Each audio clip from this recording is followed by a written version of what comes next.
I inform the Senate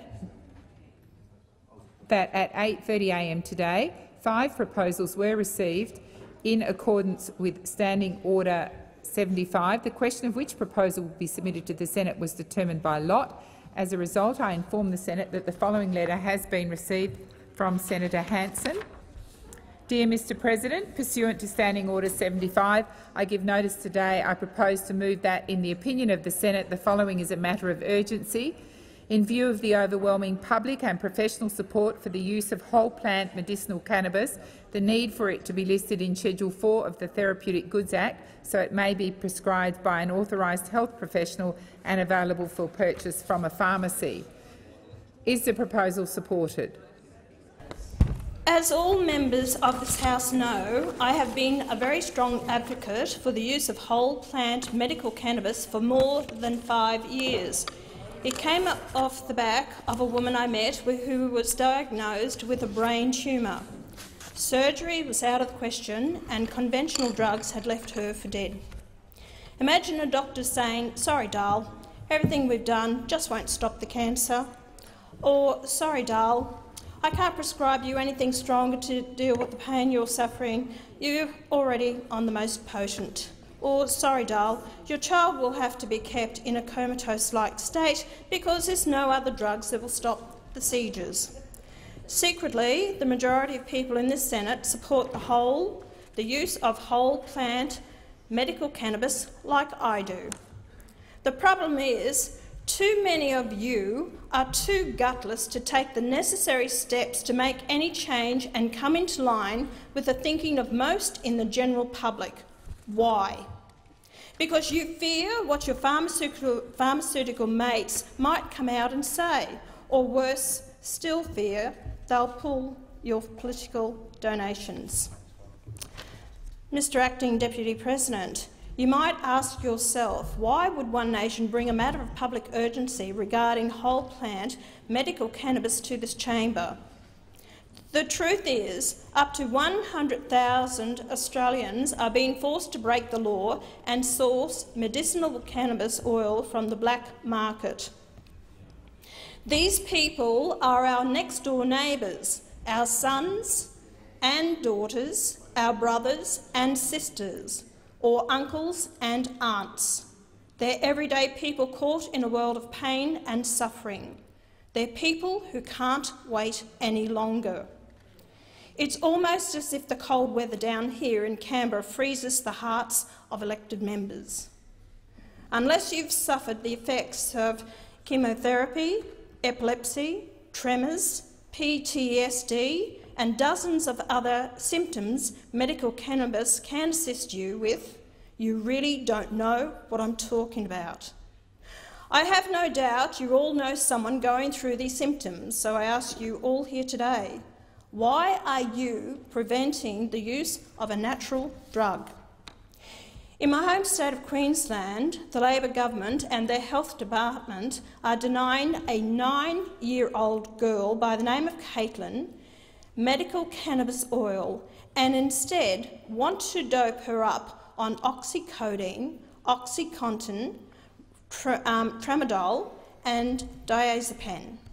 Each and every time this little girl is forced to take pharmaceutical drugs of this nature, her body shuts down. Medical cannabis oil is the only thing that gives her any quality of life. Right this minute, 9-year-old Caitlin needs an urgent operation to extend the growth rods in her back, and the health department refused to allow her mother to administer medical cannabis oil while she's in the hospital. Even Caitlin's own doctor has written a letter of support to allow her to keep using the cannabis oil, which the Labor government and the Health Department of Queensland refuse to acknowledge.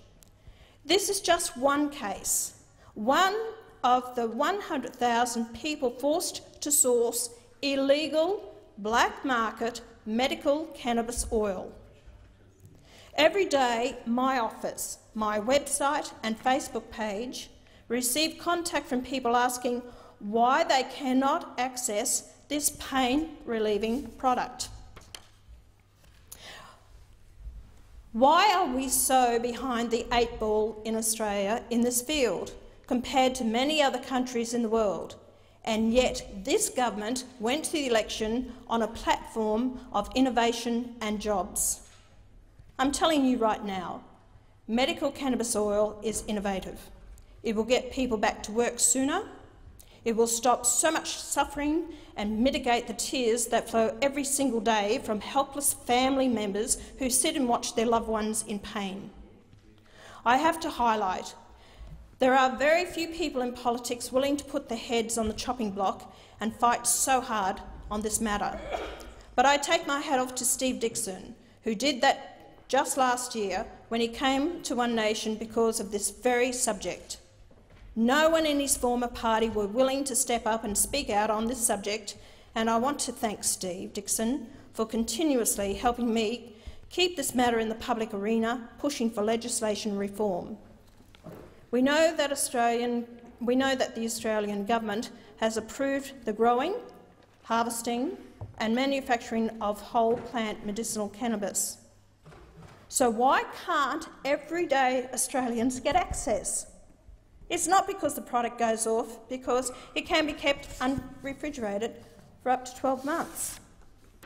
I'll tell you why Aussies can't get access to medical cannabis. It's because of the onerous paperwork and bureaucracy. Every single one of us in this chamber today has the ability to change that. That's what we were elected to do. Make decisions for the greater good of everyday people.